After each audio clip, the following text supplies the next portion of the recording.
Leo, hi! Welcome to Mr. Queen PH at itinan natin ang energy update for you July 1 to 15, 2025.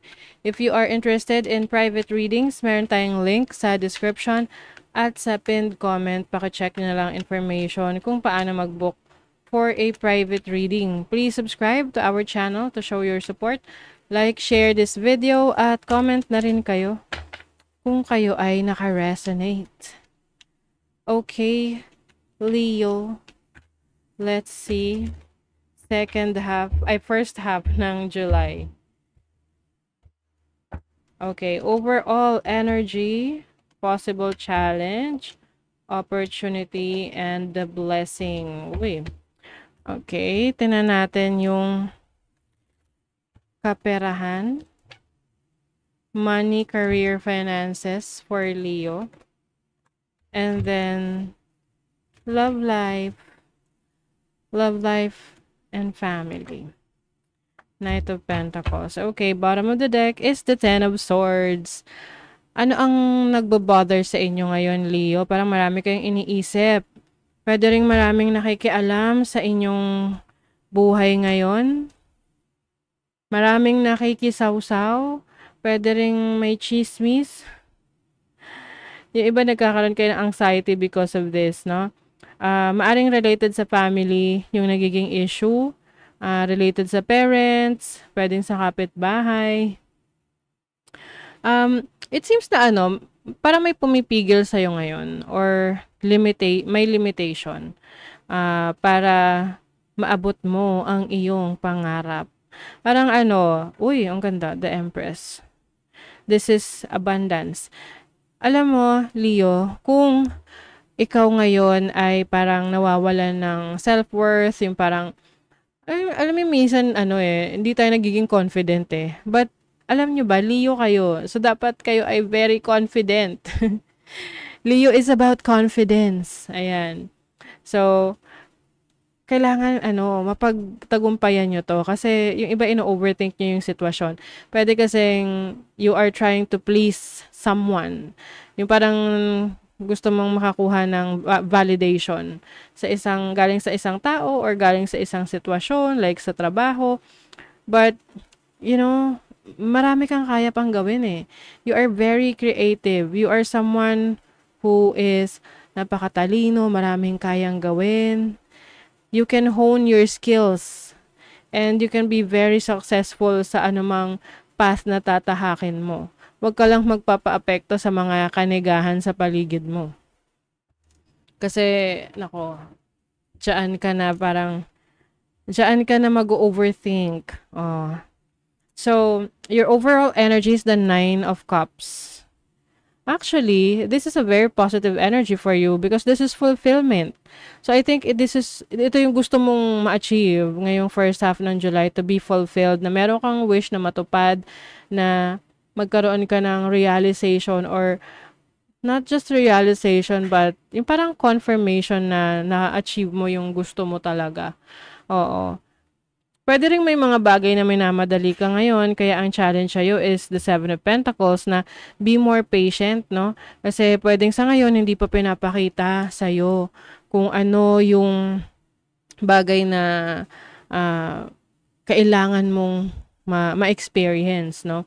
Or, yung iba, maaring puro effort ka, tas feeling mo walang nagiging resulta yung efforts mo. Kaya yun din siguro yung ino-overthink ninyo ngayon, no? Yung resulta. So, naghahanap kayo ng resulta agad. Pero, syempre, pag nagtanim tayo, hindi naman agad kinabukasan, meron na tong bunga. 'Di ba? So, kailangan din na ikaw ay patient, no? Ano ba yung Tagalog ng patient? Yung naghihintay ka talaga. Oo. Dahil lahat naman ay may kanya-kanyang timeline. Okay? So, for your opportunity of the Emperor, so yung iba sa inyo, meron kayong leadership role na i-assume ngayong first half ng July.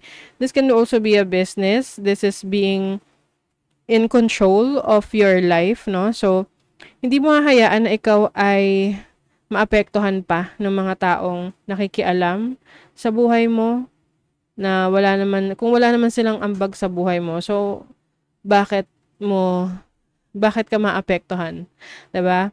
So the emperor is also being more disciplined, may structure. So yan yung opportunity mo ngayon na ayusin yung mga plano mo, yung mga actions mo towards your goals and your dreams. The Nine of Swords is your blessing. So ibig sabihin yan, you will be able to realize ano yung nagba-block sa'yo, ano yung pumipigil sa'yo, ano yung mga bagay na nagpapabagal ng progress mo. And that is about overthinking things or yung bang parang gusto mo talaga agad ng resulta. Oo. So, now is the time for you to realize na may mga bagay na kailangan mong pagdaanan, like a proseso talaga. Kasi kapag minadali, hindi magiging maganda yung resulta niya. 'Di ba? So, for your money, career, finances, you have the King of Wands na female or feminine energy. This is your energy. So, para kang it's like a magical experience para sa iyo sa career, sa iyong trabaho, sa business mo. Kasi makakaramdam ka ng surge of energy na parang, uy, ito na yung hinihintay ko na parang lakas ng loob, ng confidence na gawin yung gusto mo. And then for your relationship, you have the Knight of Pentacles. Yung iba sa inyo, if you're in a relationship, you feel like parang ang bagal ng progress, no? Parang feeling mo, parang walang nangyayari sa relationship ninyo, walang pinatutunguhan. So, kailangan i-communicate mo sa person mo yan, hindi yung sasarilinin mo lang tapos ang sama na pala ng loob mo sa person mo. So, kailangan alam niya rin kung ano yung mga gusto mo, yung observation mo. And also, if you're single, maingat ka rin because you will not settle for anything less. Na pag nakita mo na, ay, medyo alanganin tong person na to, no, ayaw mo na. A leg up. So, there is someone who's willing to support you, help you.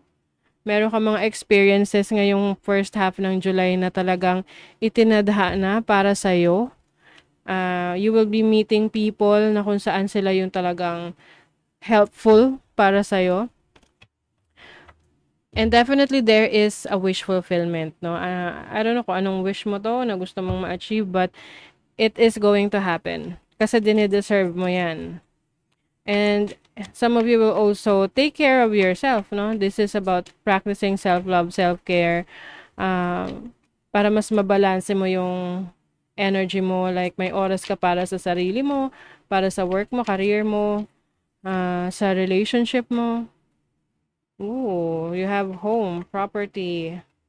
Some of you, baka bibili kayo ng dream house ninyo. Or lilipat kayo sa isang bahay na talagang magkakaroon kayo ng comfortable life, or talagang magugustuhan nyo yung paninirahan nyo doon. Some of you naman, pwedeng kayo ay magkakaroon ng work from home setup, na kayo ay magtatrabaho kahit nasa bahay lang. Oo, if you are in a relationship right now, I feel like merong mag-o-open up sa'yo. Like, yung person mo ngayon, mag-o-open up siya about yung totoong nararamdaman niya or situation niya. Okay. Mag-ingat, Leo, kasi there is someone, no? There is someone in your life right now na ayaw kang nakikitang nagtatagumpay. Kaya kapag alam niya na namomroblema ka, nag-iiyak ka, nasa-stress ka, pinapakita niyang concern siya, pero sa totoo lang, deep within this person, parang sinasabi niya na, buti nga sa'yo. Ganun. I don't know bakit ganun. But, yeah, may mga ganun eh. Pwedeng kaibigan yan or jealous people sa paligid mo na ayaw nila na nasa iyo yung spotlight. Maaring kasi syempre pag ikaw ay, yung parang confident ka sa sarili mo, parang maaagawan sila ng spotlight.